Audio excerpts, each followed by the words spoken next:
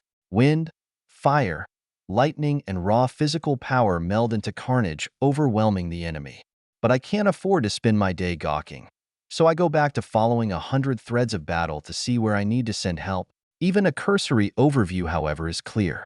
They wipe the floor with the enemy until the elves flee with less than half of their numbers.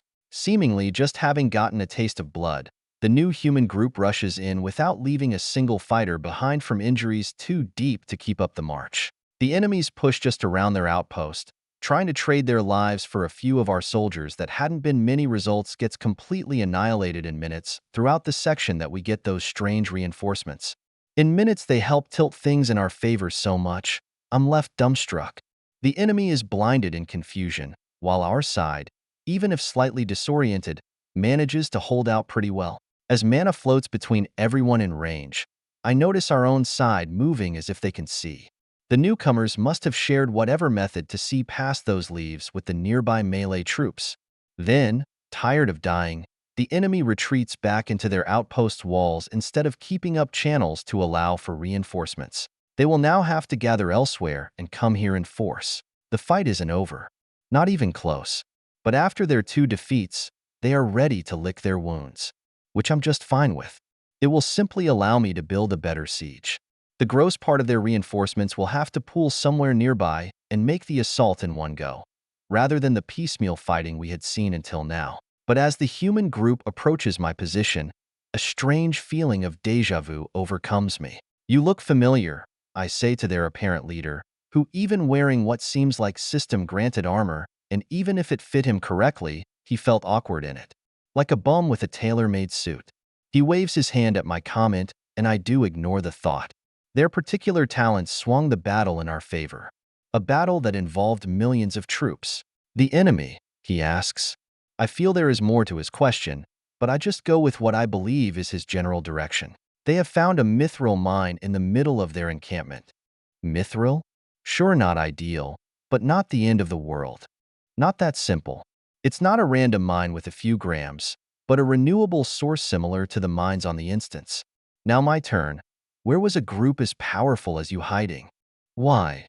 he asks, and I feel he doesn't want to even consider answering, but he pushes that impulse down. "Just curious," I say disarmingly. "No need to answer if it makes you uncomfortable. Just here and there. Nowhere in particular." "You?" He gives a non-answer. "I myself am from Pando's village, though we are actually a minority over here. Most of the fighters here are a collation from dozens of nearby powers. We even have fighters from 100 small groups such as yours." "Pando, you say?" And I feel there is much more beneath the surface. "What?" I ask now, becoming even more intrigued. "Nothing, just an old memory." "Do you want to talk to Pando?"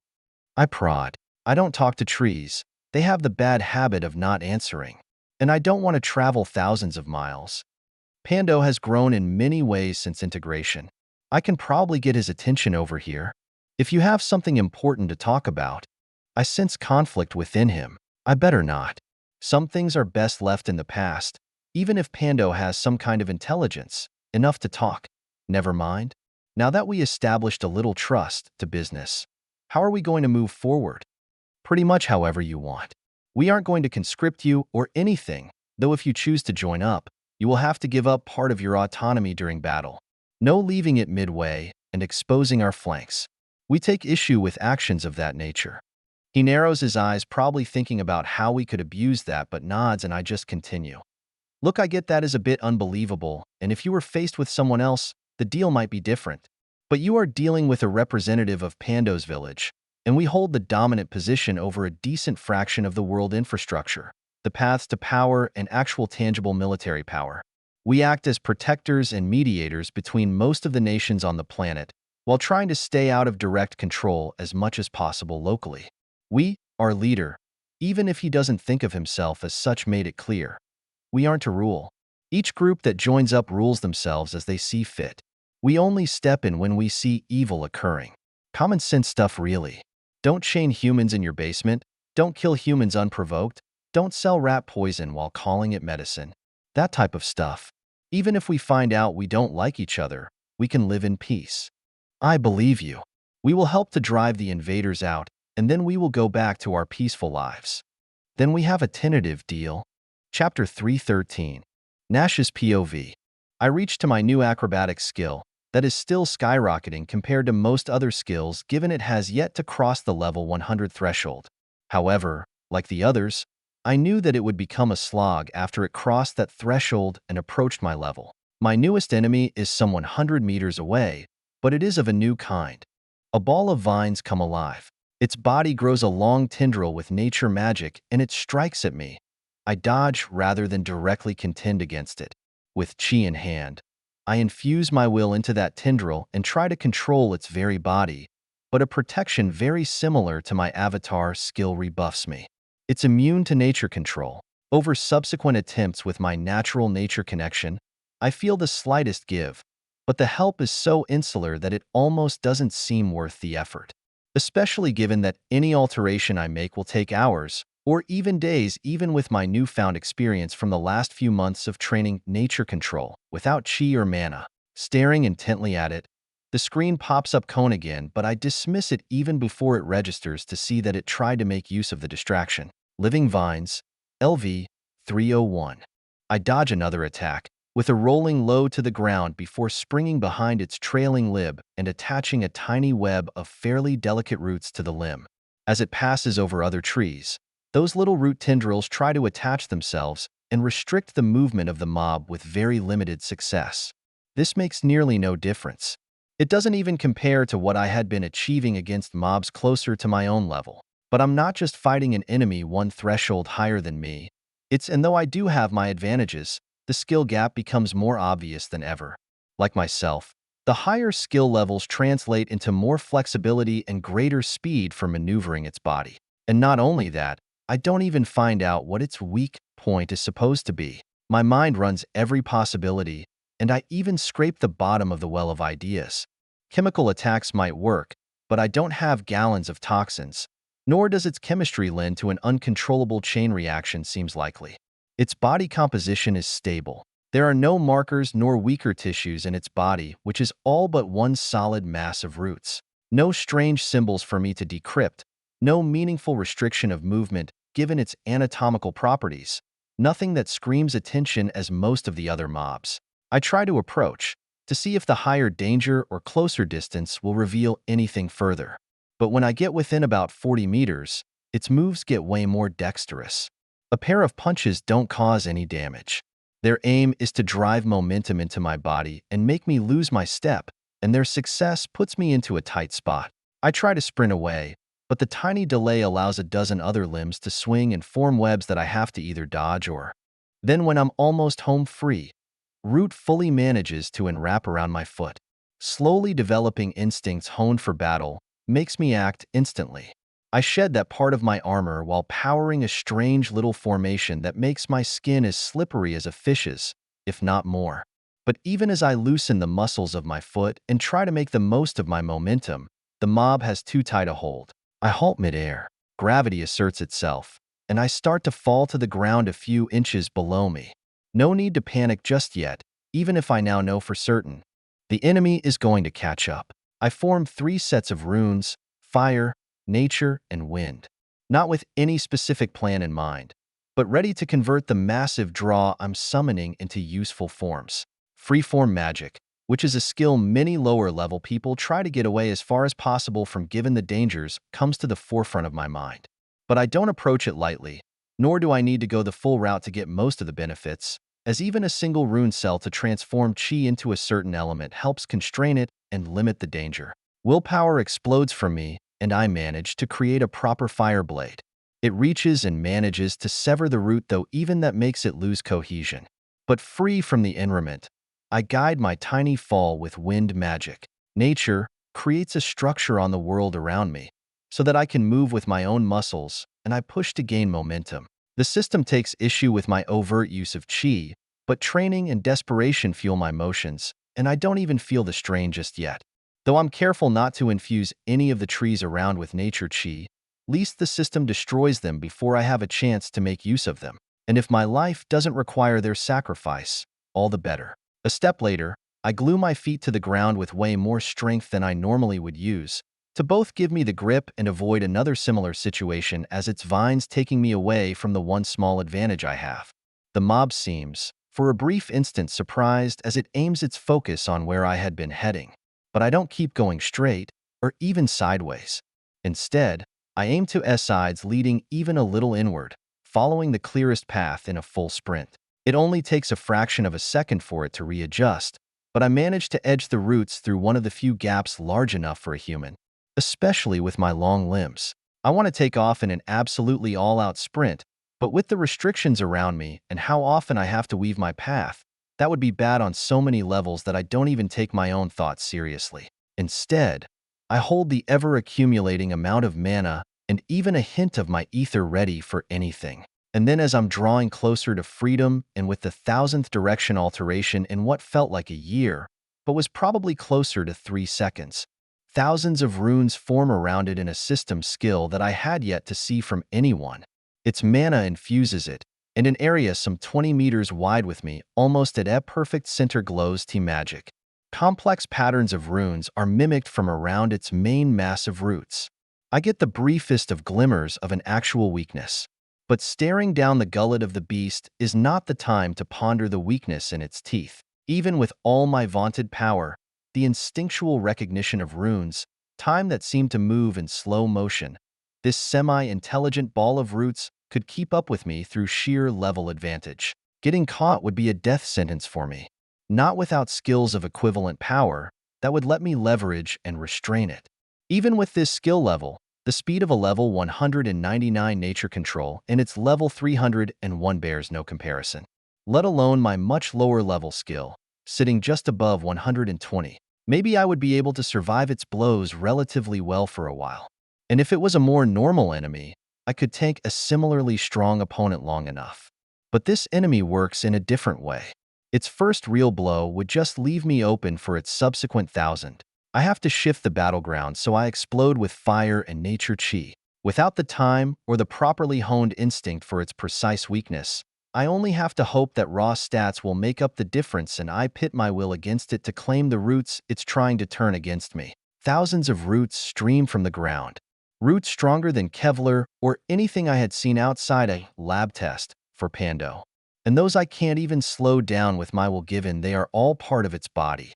It manages to surround me way more thoroughly than I had imagined, but that's why I instantly changed my plans, and now they are all nicely bunched up in an even layer a moment before they hit me. Waiting a fraction of a second to maximize my effect, I shoot out a ring of plasma so hot and heavy that I would almost call it liquid fire. It explodes from me and coats every bit of the exposed vines, burning through the thinner strands almost instantly. I give weight and reality to this fire, leveraging even the smallest of advantages I have at my disposal and hoping that together they are gonna make a difference. But then it's time for my gambit to extract its price on my flesh, as the very fire I started is put against me. I myself have given more bite and momentum to the remaining roots trying to end me. Maybe a true pyromancer would have been able to avoid this part, and I still have a measure of control that lets me mitigate some of the damage from my own attack. But having fire immunity isn't on my skill set. The few remaining roots behind hit and squeeze me simultaneously, as an inhuman scream of pain hits my ears. Instead of trying to ameliorate the damage I'm suffering, I double down and put my willpower behind the liquid fire, which just burns hotter against my skin.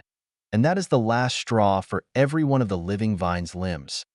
Free of any constraint, and without enough limbs to come even close to closing my escape route, I take off running at top speed. I'm never getting that close again. Its attempts to get at me are feeble, but I'm not fooled into thinking this is an opportunity. If I were any closer, its shorter vines would strange me. Or another part of its rapidly healing body, circling around it and trying to attack the mob from a distance, is as useless as throwing water balloons at it. Even though the danger zone is about 40 meters, I stay well outside of that, usually not even getting closer than 100 meters. I try to find its weakness through a couple of methods, even relying on the runes I have engraved on the tree roots under my feet. But nothing that actually threatens it. I all but know it has something to do with that formation it activated and almost ensnared me. But that close to it, even all my intuition and power would be strained to make sense of the runes. Too much to pay attention all at once. Even with two minds working simultaneously, I don't have enough mental stats to make both of us effective combatants without the inner world and the massive brain that the seed he is linked to has. The clock ticks down another couple minutes, and though I have fought for less than 10 minutes, I sense that this is the last hour. Even if I find a strategy to get close to it, I would still be risking my life only for a chance at success. Even the ether floating in the air agrees with me. Maybe I would find another way, but with the finality of my decision comes peace. Soon I will be back on Earth, and so now is the time to experiment. Now is the time to throw wrenches into the system's plans, and thought I would love to have a nuke or something to throw at the plant being. Getting even basic nuclear fission had been hard enough.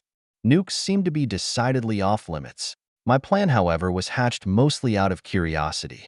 A curiosity about the system's reaction and where I am. Analyzing the outer limits of this space with the perception field, I learn with certainty that I won't be able to leave through normal means, and even opening a portal large enough for me, should by some miracle succeed, would be useless given I can't cross them myself. After some 30 seconds sprinting away from the living vine mob at top speed to create some distance, when I think it has no chance to successfully attack me while I'm vulnerable in flight, I jump up and turn on the levitating runes. They use up a decent stream of chi, but I doubly so with the propulsion runes having to make up for my lack of an aerodynamic body. I push way more chi through mithril enhanced roots within my body than I would usually need. But the exercise grows easier as I start to manipulate the wind directly to blunt some of that expense.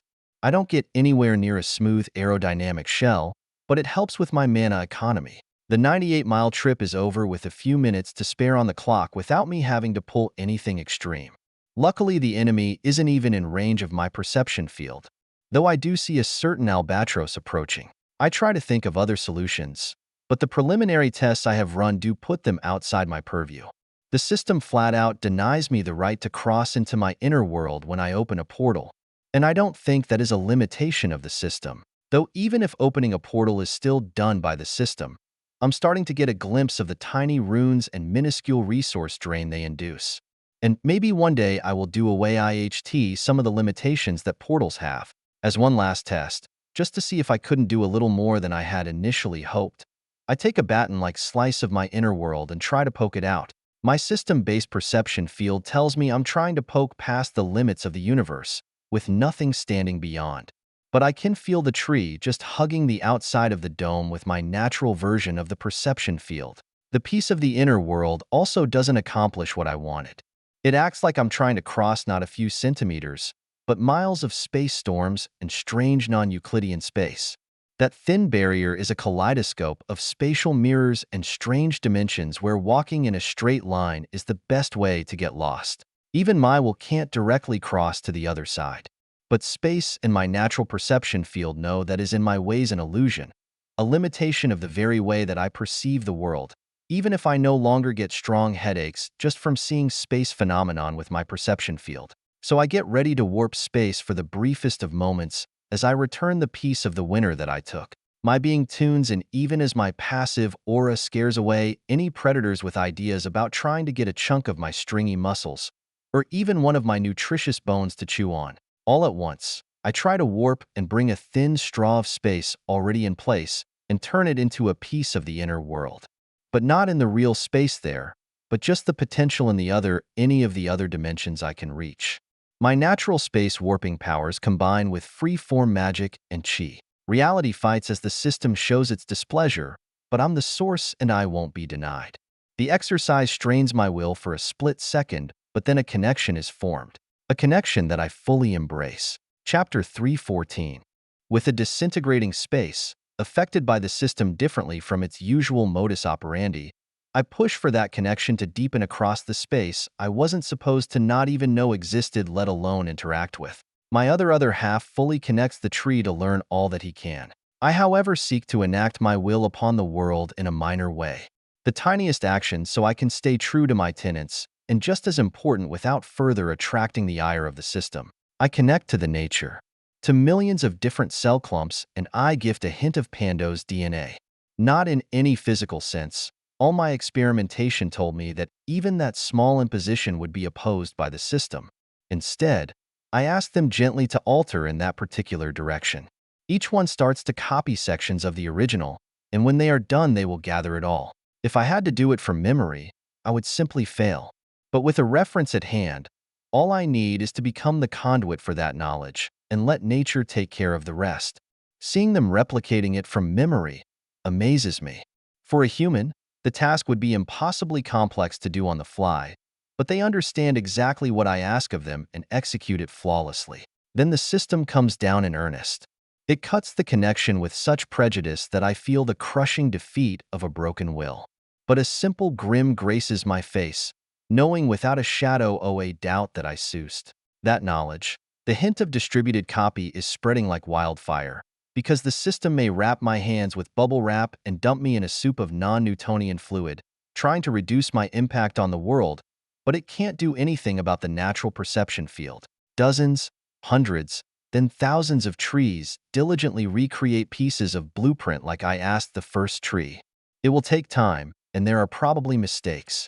I even left limits in place, just in case this faux Pando tried to take over the world. But I made the impossible possible. If I ever came back here to this planet, I will know. As a shadow covers my face, I look up to see the intrepid albatross looking down on me. Come over here, I say, both while trying to convey my meaning in a more fundamental sense. The tone of my voice tries to reach the underlayer of reality to make my meaning clear. The language of the heart. A concept that I carried even before the system came, and that my newest subclass touched upon. Still, I'm nowhere near close to it. To speak such that everyone will understand my words and have meaning seared into their brain no matter the language each of us knows. Still, even if I fail, I sense a hint of understanding from the albatross down, even if this creature that isn't fully intelligent. Like so many that I have seen, it was growing smarter and stronger. It couldn't really fight one-on-one against the mob showing up at the end, but most other predators that were supposed to give me trouble constantly couldn't catch it unless the albatross got sloppy. As the last seconds of the hour tick down, I tap his head to his dismay. This is goodbye. One of the first, in what seems like it will be an infinite amount of toiling under the system. Make good use of the ether I gifted to you. It's precious. Scratching its head, the system grips me and I head inside my soul for protection. The 1 hour countdown is over, and given I haven't discovered the weak spot from the living vines, this part is over. Taken away back to Earth, the system screen pops in front of my face. Peeking out of my soul, I don't understand why the system chose to not alter my memories just yet, but I would be able to go back in, and my second half hides in there. Class trial, 1 with the world, 4th trial. Time, 72 hours, 23 minutes, and 14 seconds. Congratulations, you have passed your class trial. Base reward, extra score. For puzzles unlocked, class loses 1 rarity ranking. 10 puzzles unlocked, class maintains rarity ranking. 36 puzzles unlocked, class increases 1 rarity ranking. Hidden Easter egg, July 7th. Second tier of the 4th trial. First mob, penalty, 2 upgrade tokens. Second mob, penalty, 1 upgrade token. Third mob, no change. Fourth mob, reward, 1 upgrade token. Fifth mob, reward, 2 upgrade tokens. Sixth mob, reward, 3 upgrade tokens. Seventh mob, failed. I look at it in wonderment. I gained 5 total upgrade tokens. The 2 normal ones plus 3 for the second layer of the trial, but it's still not near enough. Right now I already have almost as many tokens as I would have after another 2 trials. And finally, the system updated screen to clearly show my actual reward instead of telling me that bullshit about upgrading class. when the cost had increased to multiple tokens across the screen. A second layer to the second tier trial shows up and I tap the option. Second tier completion percentage. 100 out of 100. 100 out of 100. 99 out of 100. 100 out of 100. 99 out of 100. 92 out of 100. 3 out of 100. I look at it, still not sure what this completion percentage actually mean, and no further information shows up. So perhaps just a way for me to learn how close I was in each case. I don't even need the feedback for any but the last one. In every other fight, I knew exactly what the weak spot was almost right away. The limitation for me is much more about actually exploiting their weakness, rather than finding it. The last mob was the exception. I needed to put myself in a decent amount of danger just to get a glimpse at its weak point. And most incredible, the penalty for failure is quite severe. I need to actually find the weak point and actually exploit it to a sufficient degree to the third mob. With a couple of exceptions, no one else on the planet could do the same at level 150. So the system's question of whether someone wants to enter the trial is actually important. Still, as long as I maintain a comfortable lead in power, I could probably milk this for all that it's worth. A couple of extra points every trial would skyrocket my progression. If I can even find the magic words or the proper entrance to this. I still have absolutely no idea the criterion the system uses to determine when I can take this second tier of trial. As I move to close the prompt, something comes over me. Knowledge of the system's actions, or at least its intentions.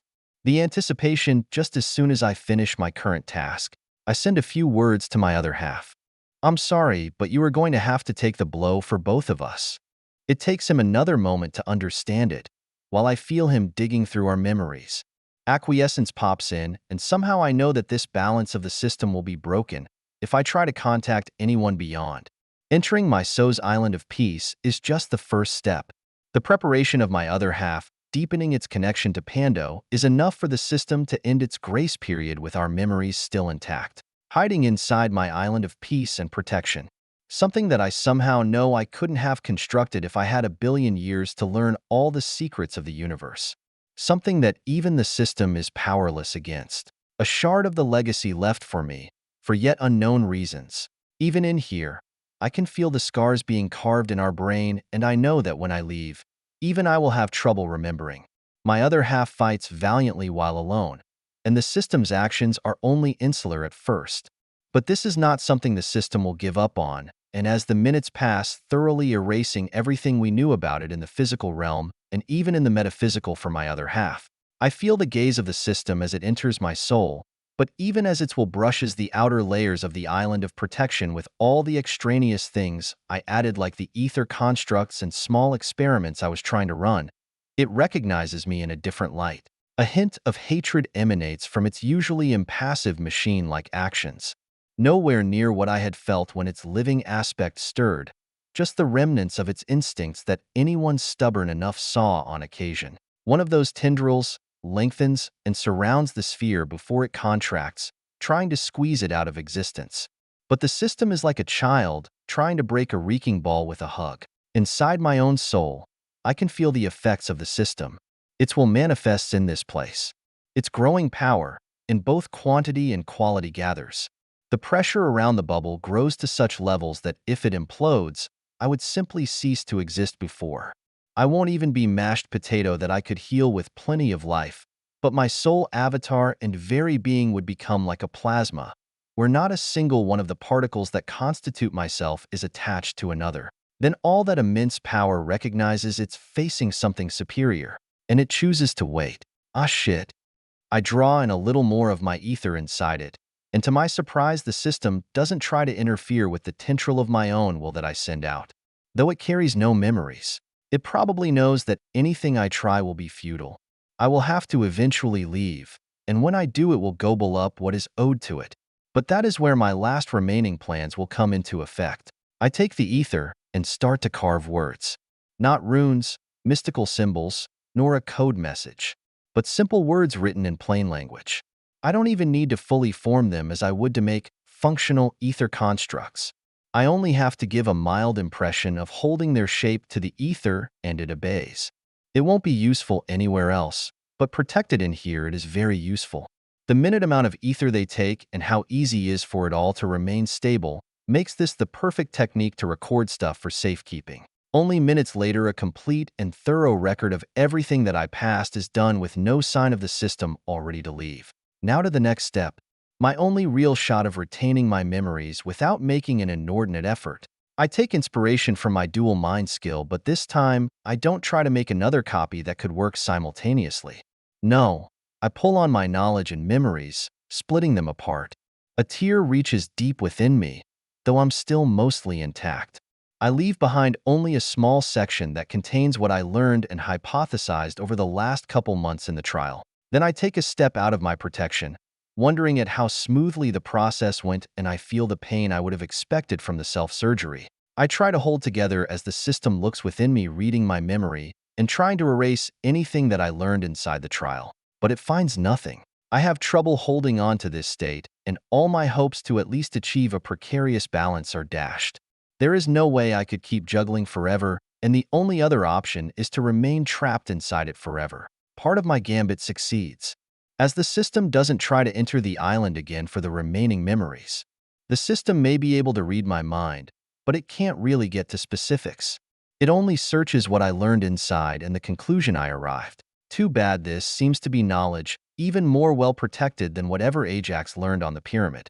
That level I could fight off almost indefinitely. And if I did, the system would be forced to give up. I guess I will have to content myself with the written record. Though even if I could now properly prepare and train my skills to prepare for the trial, why did it try to stop me from doing it was still a mystery. I don't know much that is useful. All that fades, however, as I face my judgment and get ready to spend those upgrade tokens.